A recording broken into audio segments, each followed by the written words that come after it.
저는 우리 참 좋은 가사네요. 나의 앞에 계시고 뒤에 계시고 또 우리 옆에 우리 안에 항상 우리와 함께 하신 하나님이 오늘 우리 이 자리에도 함께 하시는 줄 믿습니다. 자, 우리 오래간만에 예배당에서도 이렇게 오셔서 예배 드리시고 가정에도 계실 텐데 우리 옆에 분들 좀 인사합시다. 평안하셨습니까? 반갑습니다. 그동안 다 평안하셨죠? 오늘 말씀의 제목은 요나의 하나님입니다. 요나의 하나님. 우리 요나는 북이스라엘 13대 왕인 여로보암 2세 시대의 선지자죠. 그리고 이 본문의 배경인 니느웨, 이거는 이제 북이스라엘을 나중에 멸망시키는 아수르의 수도입니다. 그 당시 니느웨는 이게 요나서 4장에 보게 되면 제일 끝에 좌우를 분변치 못하는 어린아이만 12만여 명이다. 그래가지고 전체 인구를 작게는 60만 명, 많게는 100만 명까지 잡는 어마어마하게 큰 도시였죠. 근데 이게 아수르는요, 당시 이스라엘에게는 원수 같은 존재였고 역사상에서 아수르만큼 잔인하고 폭력적인 민족이 별로 없었답니다. 요나서 1장 2절에 그 악독이 내 앞에 상달되었음이라. 얼마나 피지배자들한테 강포를 행하고 억울하게 하고 했으면 그들의 탄식과 아픔이 하늘에 쌓여가지고 하나님 앞에 상달되었다라는 표현이죠. 실제로 이 아수르 사람들은 피정복민들을 그냥 못으로 기둥에 매달고 산채로 말뚝에 박아버리고 가죽을 벗기고 해골을 모아서 피라미드를 쌓고 엄청 만행을 저질렀답니다. 그리고 이제 정복한 사람들이 다시는 단 앞에서 대적하지 못하도록 사람들을 흩어버리는 거예요. 이주시켜버리는 거예요. 그래가지고 아주 멀리 가다가 죽는 사람이 태반이고, 사마리아 같은 경우에도 북방 민족들을 갖다가 이주시키고 사마리아 사람들은 쫓아내버리고, 그래갖고 그 혈통의 순수성이 상실되잖아요. 그러니까 사마리아는 두고두고 유다 사람들에게 천대받는 그러한 지역이 되게 되었죠. 그런데요, 그 악독한 아수르 사람들을 사랑으로 바라보시며 구원하시는 하나님의 놀라운 러브 스토리가 오늘 본문입니다. 어떤 사람들은 요나서의 내용이 너무 극적이라서 이게 동화 아니냐 이렇게 얘기하기도 하지만, 예수님께서 오히려 이 요나서의 이야기를 정확히 인용하시면서 요나서의 영적 권위를 높여주셨죠. 마태복음 12장에 보게 되면 예수께서 대답하여 이르시되 악하고 음란한 세대가 표적을 구하나 선지자 요나의 표적밖에는 보일 표정이 없느니라. 바리새인들이 예수님께 나와서 우리에게 표적을 좀 보여주세요 하고 시험했거든요. 그때 이제 예수님의 대답이 요나의 표적밖에 내가 보여줄 게 없다. 그러면서 요나가 밤낮 사흘 동안 큰 물고기 뱃속에 있었던 것 같이 인자도 밤낮 사흘 동안 땅 속에 있으리라. 주님이 이제 돌아가시기 전인데 앞으로 십자가에 고난받으시고 사흘간 음부의 고통을 당하실 때 그 고통이 요나의 고통과 잘 비견될 수 있다 하는 얘기입니다. 여러분, 요나가 사흘 동안 물고기 뱃속에서 엄청난 고통을 당했거든요. 한번 생각해 보십시오. 여러분, 물고기 뱃속에 사흘을 있다는 느낌이 어땠을까요? 여러분, 가정에서 이제 생선들, 여자분들은 이렇게 자르고 내장을 꺼내고 그러실 텐데, 그 큰 물고기 뱃속에 내장 속에 창자 속에 여러분 그 소화액과 냄새, 그 비린내 앞이 보였겠어요? 그리고 숨이라도 제대로 쉴 수 있었겠어요? 아마 헉 하면서 그냥 기절했다가 깨났다가 기절했다가 깨났다가 그 깊은 음부에 2장에 보게 되면 요나가 뱃속에 있을 때 글이 있거든요. 깊은 음부 바닥까지 내가 지금 그 속에서 아무런 소망도 아무런 희망도 바라볼 수 없는, 차라리 죽는 게 더 나을 법한, 소화돼야 되는데 소화되지 않고 사흘을 그 속에서 버티면서 그 속에서 얼마나 생지옥의 고통을 당했겠습니까? 그런데 예수님은 뭘 말씀하시는 거예요? 주님이 바로 그러한 요나와 같은 음부의 고통을 사흘간 당하심으로 그래서 온 세상이 구원되었듯이 요나는 물고기 뱃속에 사흘간의 그 엄청난 고통을 통해서 아수르 니느웨 백성들의 구원으로 그것이 이어지게 되었다 하는 겁니다. 오늘 두 가지로 말씀드립니다. 한번 따라합시다. 첫 번째, 택한 자를 포기하지 않고 사용하시는 하나님. 요나서는 이렇게 시작합니다. 1장 1절에 여호와의 말씀이 아미떼의 아들 요나에게 임하니라. 신약에 보면요, 이 말씀과 비슷한 구절이 있어요. 누가복음 3장 안나스와 가야바가 대제사장으로 있을 때 하나님의 말씀이 빈들에서 사가랴의 아들 요한, 세례 요한에게 임한지라. 세례 요한에게 말씀이 임했습니다. 성전이 아니라. 빈들 광야의 세례 요한에게 말씀이 임하니까요, 사람들이 그 말씀을 따라 세례 요한에게 모여들고, 세례 요한이 주의 길을 예비하면서 엄청난 사역으로 예수님의 길을 닦는 그러한 사역을 감당하게 되죠.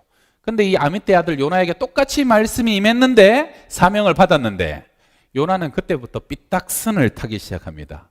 말씀 받고 사명 받고 도망쳐요. 그리고 하나님은 그 요나를 뒤쫓아 가시는 형세입니다. 요나는 요바에서요, 니느웨로 가는 배가 아니라 반대편 다시스로 가는 배를 탑니다. 그리고 배의 제일 밑바닥에 바닥에 가서 깊이 잠들죠. 요나의 영적 상태를 지금 얘기하는 거죠. 근데 하나님이 그 요나를 찾아가십니다. 그리고 요나를 깨우셔요. 어떻게 해요?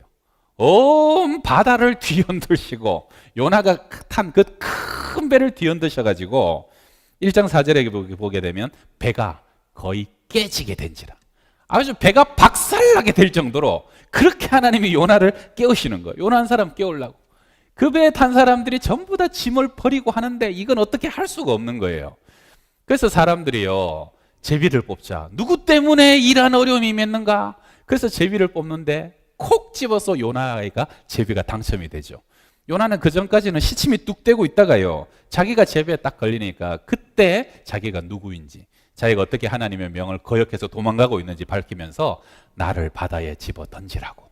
근데 사람들이 바다에 집어 던지는 걸 주저하죠. 그런데 너무 형세가 더 심해지니까 요나를 들어서 바다에 집어 던졌더니 마치 바다가 기다렸다는 듯이 잠잠해집니다. 배에 탔던 사람들이 깜짝 놀라면서 하나님을 찬양하게 되죠. 그리고 그 후에 하나님은 큰 물고기를 준비하셔서 요나를 꿀꺽 삼키게 합니다. 그리고 요나는 물고기 뱃속에 들어가는 거죠. 신기하죠. 사흘 동안 물고기 뱃속에 들어갔는데 소화가 되지 않아요. 플라스틱도 아닌데 죽지도 않아요. 엄청난 고통을 받고요. 그리고 그는 그 속에서 진짜 하나님께 다시 한번 고백하고 서원을 하고, 그리고 물고기가 어떻게 해요? 하나님의 명을 받아 육지의 요나를 토해내게 됩니다. 여러분, 큰 물고기가 육지에다가 사람을 토해내는 게 쉬운 일이 아니에요. 바다도 아니고. 그러니까 이거는요, 이게 처음부터 끝까지 계속 기적의 연속입니다. 왜요? 요나 그 한 사람을 하나님이 포기하지 않고 사용하시려고.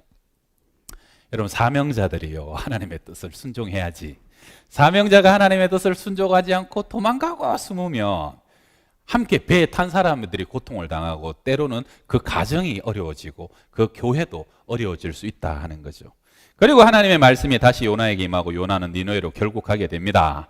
요나서 3장 4절이죠. 오늘 본문인데 3장 4절 같이 읽어봐요.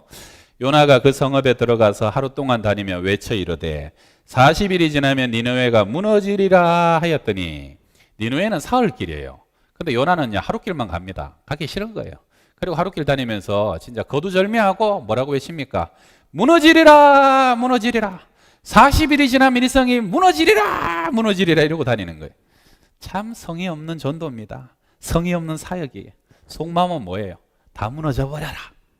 니들 이 악독한 놈들 전부 다 죽어버려라. 이게 자기 요나의 아직까지 속마음이에요.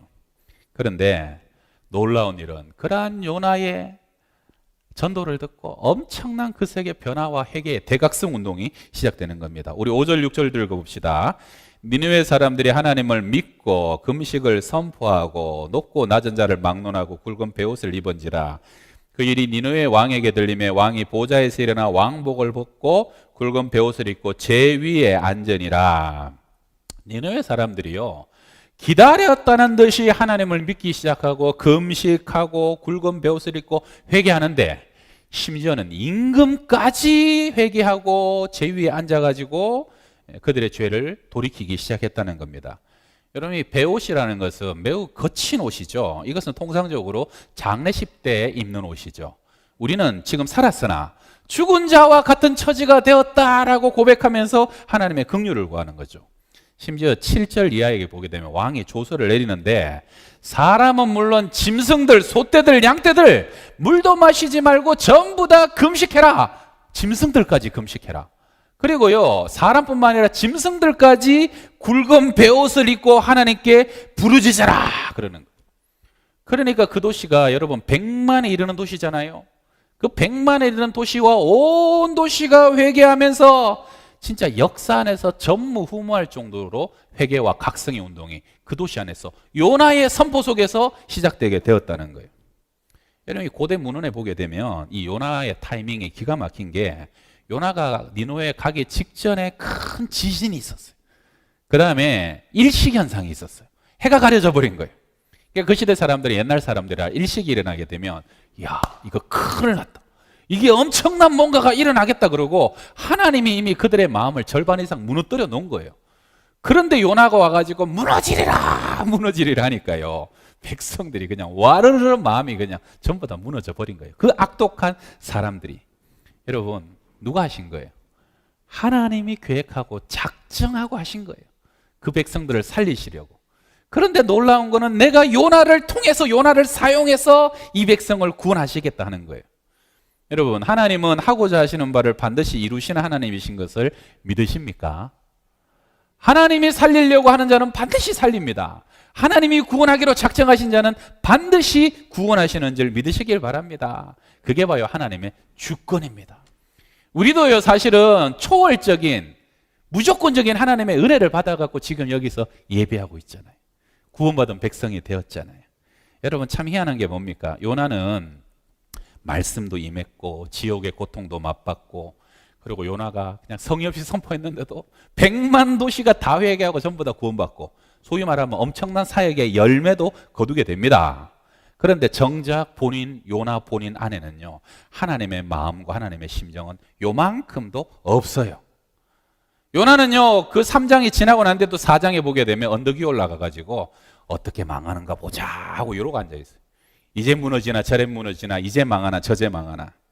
여러분, 하나님은요, 하실 일을 하시지만 당신이 택한 사역자를 사용하시되, 택한 일꾼들을 쓰시되, 요나서 4장은요 아주 감동스럽게 마무리되는데, 하나님이 요나에게 하나님의 마음까지 불어넣어 주십니다. 요나가 이렇게 있으니까 태양이 막 비치잖아요. 여러분, 그 나라의 태양이 비치면 얼마나 덥습니까? 요나가요 너무 더워갖고 막 정신을 못 차려요. 그러니까 하나님이 박넝쿨을 예비하시죠. 박넝쿨이 그늘을 만들어주니까 또 좋아가지고 어린아이처럼 막 좋아합니다. 근데 하나님이 그 다음에 벌레를 예비하사 벌레들이 다 깔아 먹어버리죠. 그리고 난 뒤에 다시 햇빛이 비치고 동풍이 부니까 요나가 막 하나님께 성질을 내면서, 하나님 어떻게 이렇게 할 수 있습니까? 차라리 나를 죽이십시오 그러면서 막 성질을 내잖아요. 근데 하나님이 그때 요나에게 뭐라 그러십니까? 그게 이제 요나서 4장 마지막 끝에 이렇게 끝나죠.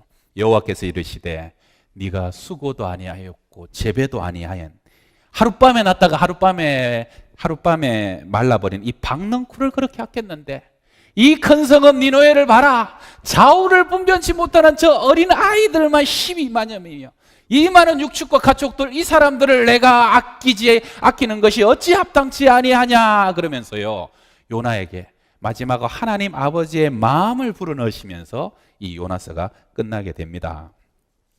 성도 여러분, 하나님은 사실은 당신의 일을 하십니다.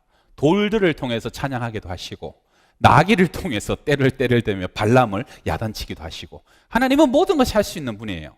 그러나 하나님은 택하신 사랑하는 주의 자녀들과 일꾼들이요, 하나님의 마음을 갖고 일하기를 원하십니다. 여러분, 한 번을 예배하여도 정말로 신령과 진정으로 우리의 마음과 생각을 다하여 드리는 예배가 될 수 있기를 바랍니다. 몸만 와 있는 게 아니라 하나님께 나아갈 때마다 하나님이 우리를 얼마나 사랑하시는지, 그 자비와 긍휼이 얼마나 큰지, 허물과 죄로 죽어서 소망 없는 우리를 어떻게 구원하여 주셨는지, 그 하나님의 마음과 심정으로 예배하고, 여러분, 한 번을 하나님께 쓰임 받아도 정말로 하나님이 주시는 마음으로 이 아이들을 사랑하고 긍휼히 여기며, 한 번을 찬양하여도 하나님 기뻐하시는 영의 찬양을 올려드릴 수 있는 그러한 한 사람을 하나님은 이 시대 가운데 찾고 계시다는 것입니다. 할렐루야. 여러분, 이 시대를 향한 주님의 마음을 품으시고, 때로는 필요하면 주님의 눈물을 품으시고, 주님의 그 불붙는 마음으로 이 시대를 위해서 기도하시고, 그리하여 여러분들을 통하여서, 여러분, 저도 사역해 보니까요, 그럴 때가 있어요. 내가 준비가 안 되면요, 하나님은 하실 일을 하시더라고요. 막 은혜를 주셔요. 근데 나만 쏙 비켜가는 그런 때도 있어요. 마치 비가 나만 우비를 있고 그 피가 나에게만 스며들지 않는 것처럼 하나님은 할 일을 반드시 하십니다. 좋은 것은 여러분 안에, 사역자 안에 먼저 하나님의 긍휼과 사랑과 말씀이 차고 넘쳐가지고, 설교도요 준비할 때 제가 너무 은혜 받는 때가 있어요. 제 안에 막 감당할 수 없는 감동이 차고 넘쳐서 그 말씀이 흘러가게 되고 그 긍휼이 흘러가게 되고 우리 모두 안에 그 은혜가 세상으로 흘러가게 되는 하나님의 참된 예배자, 하나님의 참된 일꾼들로 쓰임 받으시기를 주의 이름으로 축원합니다. 자, 우리 두 번째 한번 따라 합시다. 진심으로 회개하는 자를 용서하시는 하나님.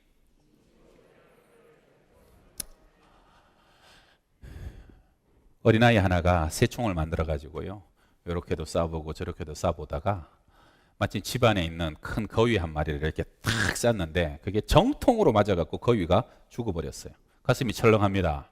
아버지가 제일 아끼는, 아버지가 오랫동안 길러고 아꼈던 거위거든요. 그래가지고 어떻게 할까 하다가 얼른 가져다가 뒷뜰을 파고 거기다가 묻어버렸어요. 완전 범죄라고 생각했는데 아차, 그 집안에 못된 하녀가 그걸 본 겁니다. 저녁에 하녀가, 야 꼬마 일로 와봐. 왜요? 너 이 물통 가져가서 우물에 가서 물 좀 길어와. 왜 내가 물 길어야 돼요? 너 아빠한테 다 일러버린다. 거위. 아이고. 그래서 물을 기릅니다. 그 다음부터 그 꼬마를 불러다가 이 못된 하녀가 허드렛 일을 갔어요. 그냥 수시로 허드렛 일을 시키는 거예요. 종살이를 오랫동안 상당히 했어요. 그런데 종살이도 종살이지만 이 꼬마가 아버지의 거위를 죽였다는 그 마음의 죄책감과 무거움이 너무 힘들어요. 그래서 어느 날은 용기를 내서 아버지에게 갑니다. 아버지, 사실은 아버지가 아끼시는 거위 제가 새총으로 쏴 죽였습니다. 무슨 벌이든지 달게 받겠습니다. 잘못했습니다. 그때 아버지가 말합니다. 나는 거위가 없어진 날 네 얼굴을 보고 네 행동을 보고 네가 그랬구나 하는 것을 알고 있었단다. 그런데 나는 너가 오늘처럼 와서 고백하기를 기다렸다. 아들아, 거위는 시장에 가서 사오면 되지만 나는 네가 너의 잘못을 스스로 와서 고백하는 것을 바라고 있었단다. 아들의 마음이 덜컹 내려앉아요. 그 다음에 아버지가 이렇게 얘기합니다. 얘야, 잘못은 용서하고 고백하면 용서를 구하면 잘못은 다 없어지는 것을 너에게 가르쳐주고 싶었다. 그리고 그보다 더 중요한 것은 앞으로도 네가 어떠한 잘못을 범하든지 그 잘못에 상관없이 너는 항상 나의 사랑받는 아들이라는 것을 기억하려무나. 이 아들이요, 얼마나 감동스러운지 감동의 눈물을 흘립니다. 그리고 그때까지 그 어린 가슴을 짓누르고 있던 죄책감이 뻥 하고 뚫리는 것처럼 가벼워지는 것이죠. 그것도 모르는 하녀가 그날 저녁에 꼬마를 또 부릅니다. 야, 가서 우물에 가서 물 떠와. 싫어요. 너 아버지에게 일러 바친다. 마음대로 해요. 그리고 뛰쳐나가는 겁니다. 그때까지 그 마귀와 사단같이 속박하고 있던 그 모든 죄의 사슬이 다 끊어져 버리게 되었다는 것입니다. 할렐루야. 여러분, 저는 이 예화에서요, 탕자 이야기가 생각이 났습니다. 탕자가 아버지께 큰 죄를 짓죠. 살아있을 때 아버지 유산을 달라고 하는 것은 고대 근동 문화에서는 아버지 일찍 죽었으면 좋겠다라고 여기는 것과 똑같합니다. 못할 짓을 한 거예요. 그리고 허랑방탕하여서 아버지 재산을 다 탕진합니다. 그리고 난 뒤에 돼지를 치죠. 유대인들이 돼지를 친다는 것은요, 이것은 종교적인 모든 자존심도 다 내갖다 버렸다는 거예요.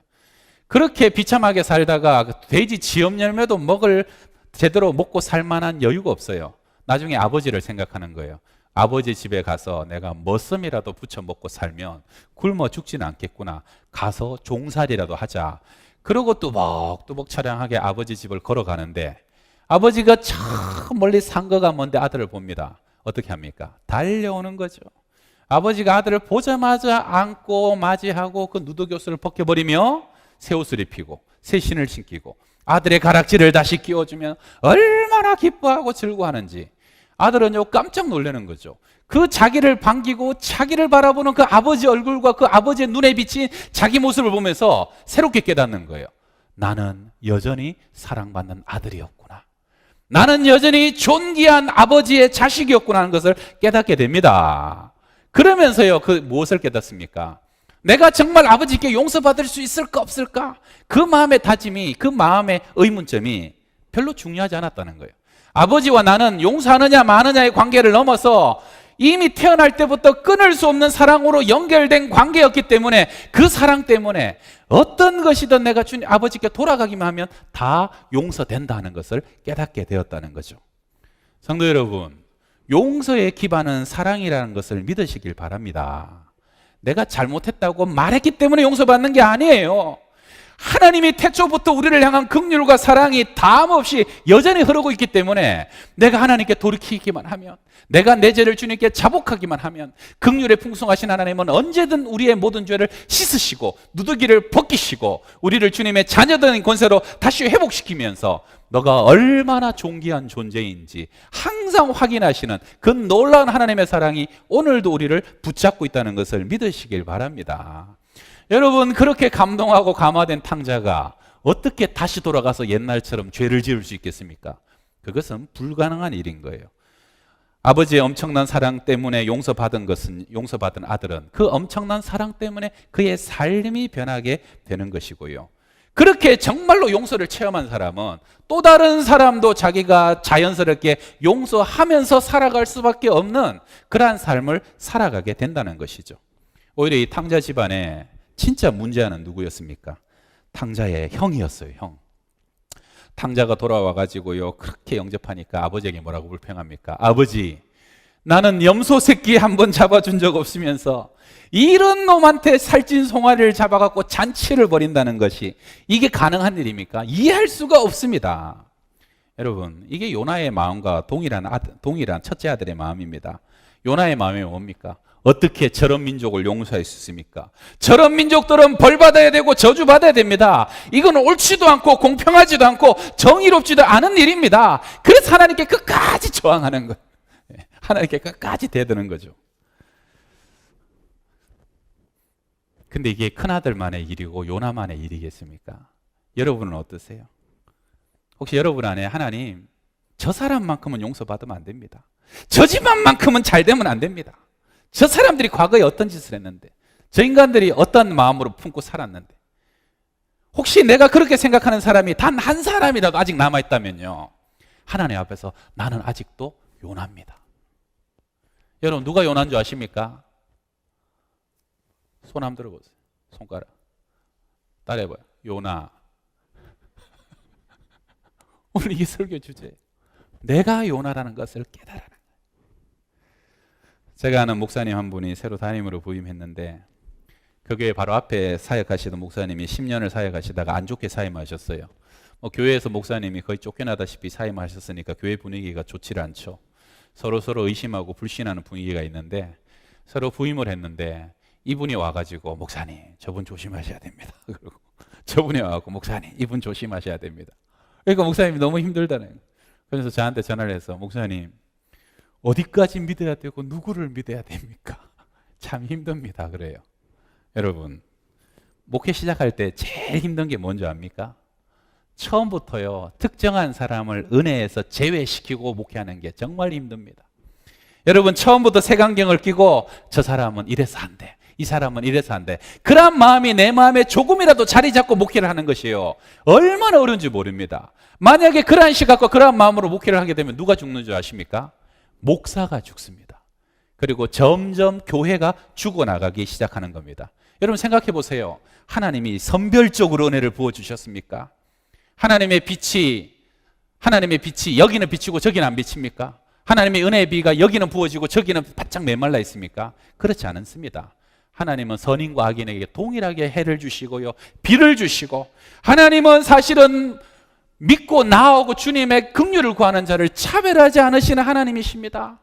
여러분, 그런데 왜 우리가 허물과 죄로 용서받았으면서 우리 마음속에 나도 모르게 저 사람은 안 돼, 내가 네 과거를 다 아는데, 내가 네 옛날 일을 다 아는데, 이러면서 왜 그 사람을 아직까지 가둬놓고 있느냐는 거죠. 단테의 신곡에서 지옥을 묘사하길, 지옥에 가면요 여러분 큰 현수막이 이렇게 붙어 있답니다. 이곳에 들어오는 모든 사람은 희망을 버려야 된다. 지옥은 어디입니까? 더 이상 어떠한 희망도 어떠한 소망도 없는 것이 지옥입니다. 여러분, 만약에 우리가 어떤 한 사람을 향해서 그 사람에게 희망을 버리고 그 사람을 향해서 전혀 기대감이 없다면 너는 안 돼, 너는 끝이야, 네가 암만 해봐야, 그러면요 그 사람과의 관계는 영원히 지옥인 거예요. 그 사람을 우리는 나도 모르게 지옥으로 몰아넣고 있었다는 겁니다.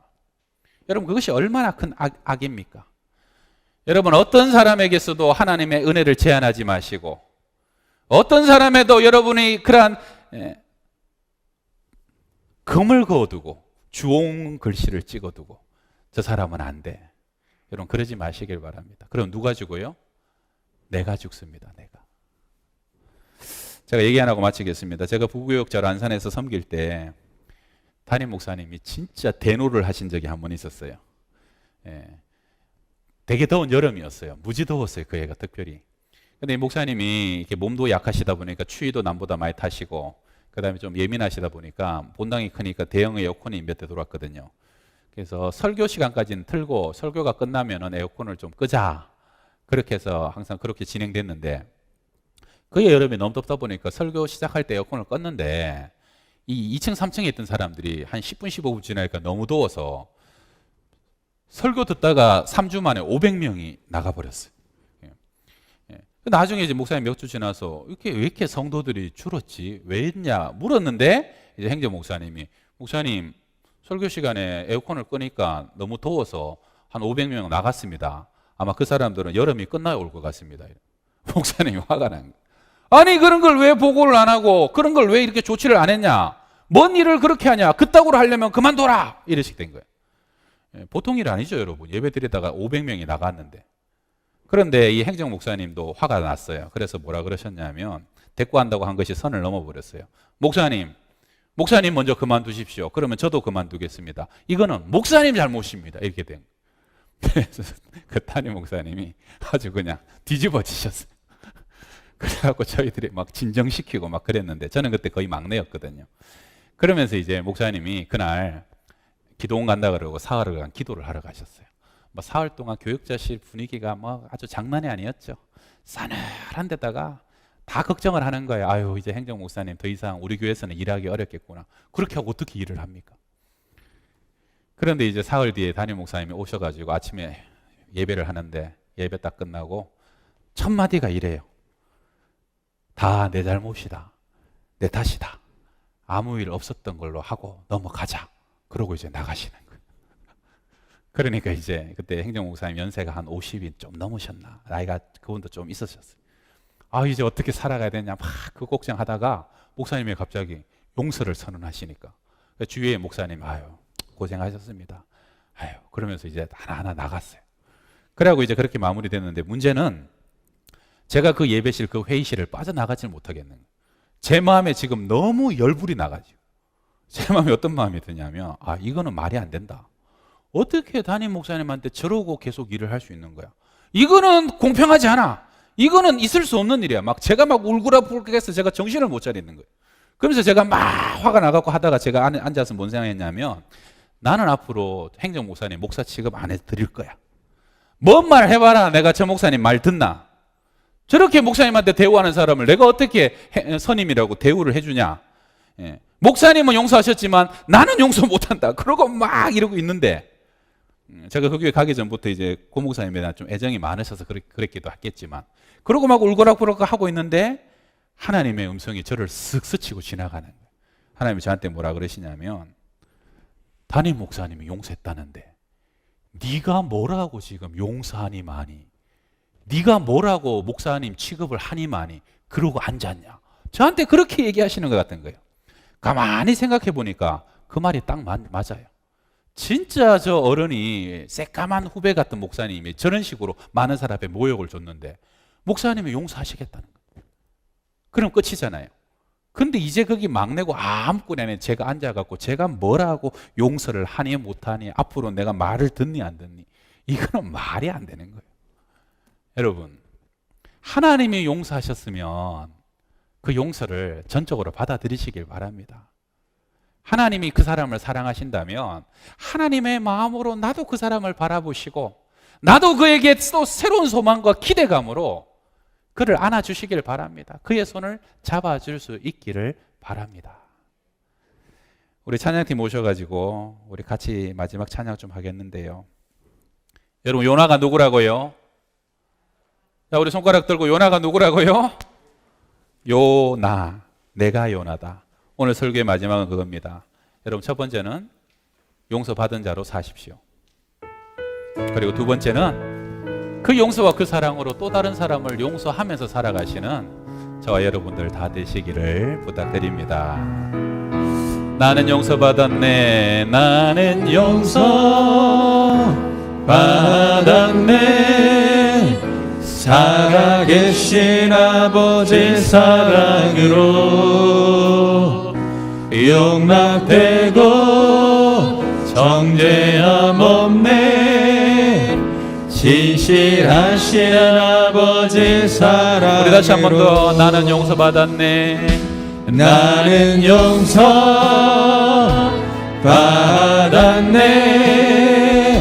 살아계신 아버지 사랑으로 용납되고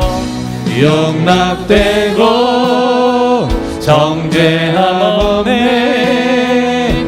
진실하신 아버지 사랑으로 온 세상 구주 창조주께 나갈 때 두려움 전혀 없네. 주께 예배드릴 때에 기쁨과 평화. 우리 조금만 더 빨리. 우리 다시 합시다. 나는 용서받았네.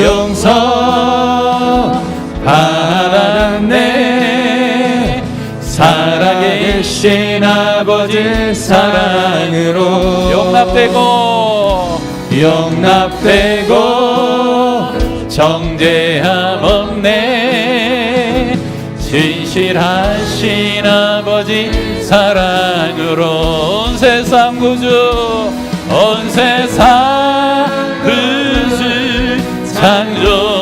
창조주께 나갈 때 두려움 전혀 없네. 주께 예배드릴 때에 기쁨과 평화. 자, 우리 두 손 들고 온 세상 구주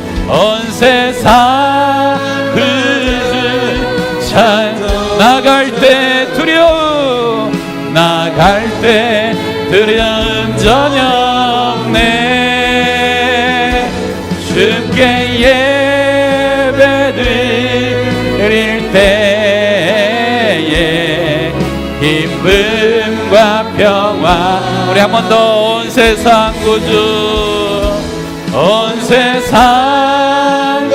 창조주께 주님 앞에 나갑니다. 나갈 때 두려움 전혀 없네. 주께 예배드릴 때 기쁨과 평화 있네. 제가 기도합니다. 하나님 아버지, 이 놀라운 대속하신 주님의 은총을 기억하며 그 보배 피로 식기운 받은 저희들, 아버지, 아직도 혹시 용서하지 못하는 죄책감이 있습니까? 오늘 끊어지게 하여 주옵소서. 그 무거운 죄책감이 다 떠나가게 하여 주시옵소서. 우리의 막힌 가슴이 뻥 뚫리는 그 놀라운 기쁨과 감격 속에 거하게 하여 주시고, 행여나 아직도 내가 용서받은 자로서 용서하지 못한 사람이 있다면 아버지, 오늘 우리의 모든 죄를 회개하고 이제 그를 향해서 새로운 소망을 품습니다. 기대를 품습니다. 하나님이 사랑하신 자녀, 아버지, 내가 정죄하지 않도록, 하나님이 용서하신 자녀, 하나님이 내가 정죄하지 아니하도록 우리를 새롭게 하여 주시옵소서. 예수님의 이름으로 기도합니다. 아멘.